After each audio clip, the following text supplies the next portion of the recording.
everybody. So like I promised, we're going to be doing some stuff to the Jaguar. I told you we were going to get some parts for it, and that's exactly what I'm going to do. So what I've got is I've got a pulley that we're going to put on the Supercharger today.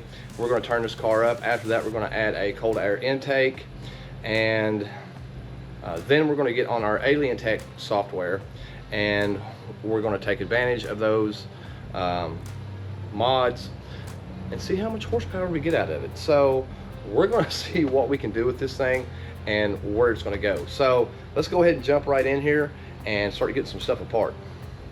So I'm going to start by go ahead and get the engine cover removed here, get it off, just set it out of the way, and then I'm going to go ahead and stake the stock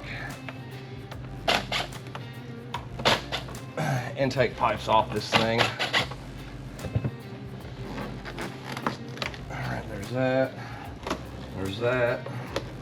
And before you yank on it, make sure you take this little piece out back here, which goes to your positive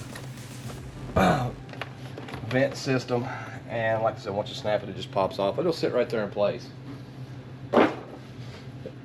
Now, right here is our Supercharger pulley, and it is in a bad spot. I will be the first to admit. So we're gonna have to make some room for it. Okay. And one, I'm gonna have to get this line out of the way. I'm gonna have to take this little bracket off.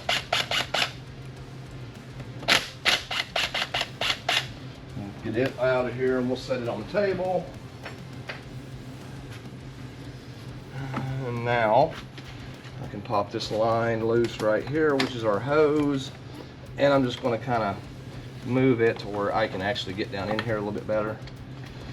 And we got some flex to it, so that way we can get our stuff on there and get to it. Now this has got a little plastic cap that's got to be removed right here.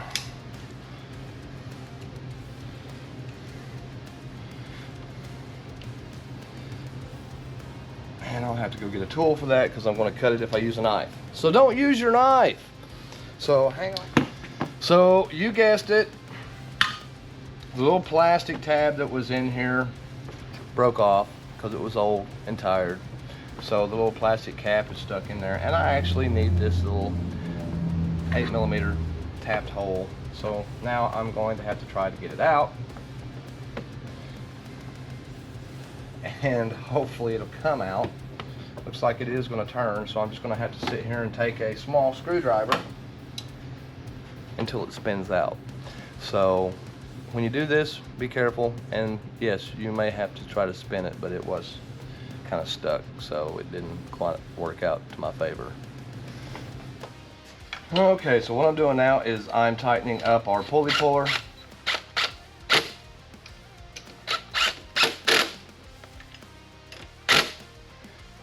And yeah, folks, it is kind of tight in here, so just be aware.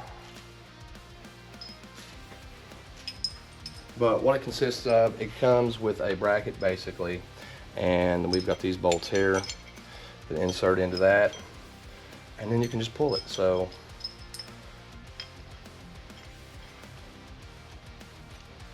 all right, let's go ahead and get everything set up, and we should be able to pull this thing right off.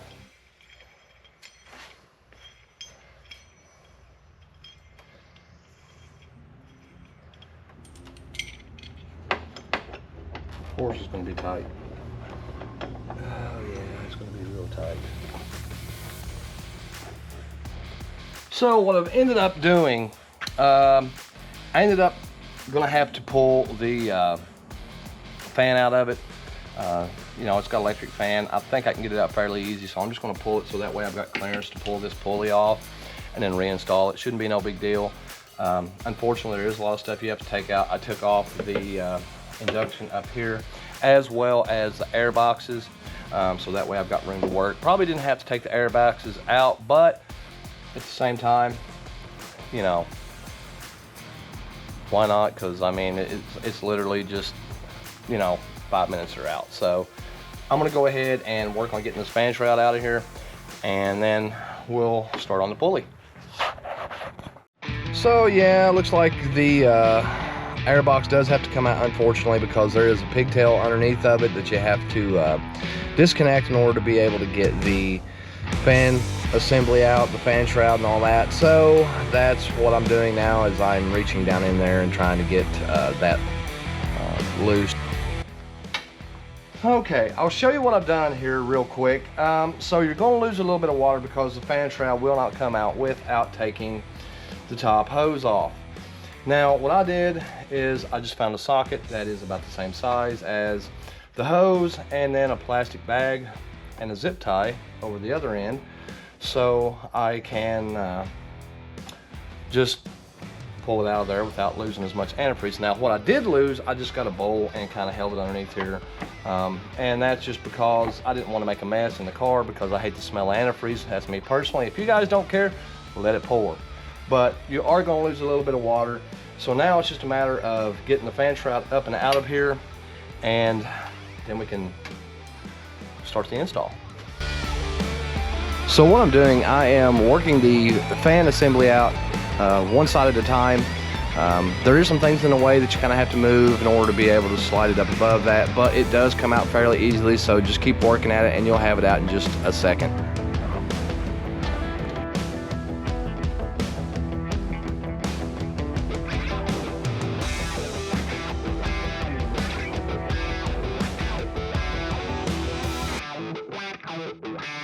Okay, so I've got the tool set up.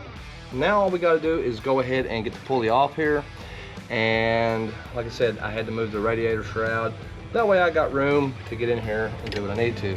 So we'll go ahead and see just exactly how hard it is going to be to pull this off here. Looks like it's not going to be that hard at all, because it's already moving some. So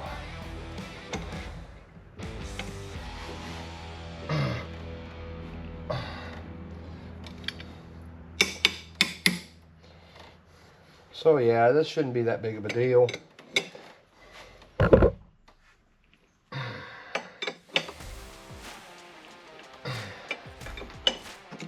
So what I'm doing now is I've got my little right angle drill bit attachment after I got the pulley off, and literally I'll show you what it took to get the pulley off real quick here.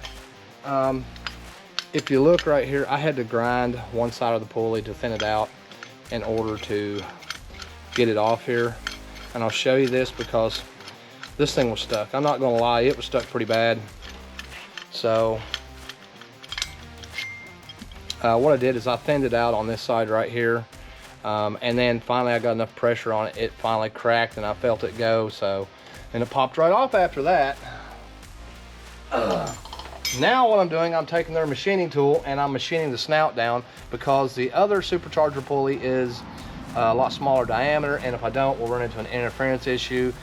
We're not even going to fool with it. We're just going to cut it down and call it a day. So let's go ahead and continue cutting this shaft down, and then we'll get a pulley installed.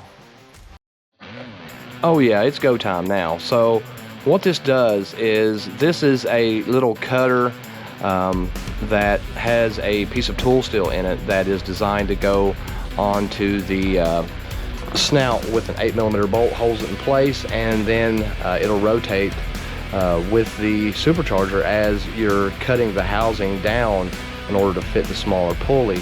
Now what I've done, I've used a right angled drill bit tool in order to do this with a socket on the end of it. So alright, the pulley install is pretty straightforward.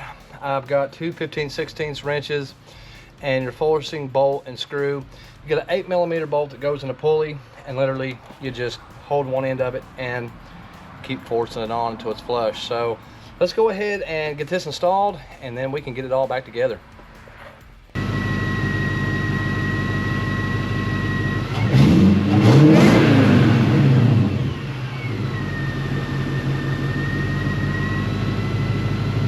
Okay, so this thing is all back together. It sounds absolutely great.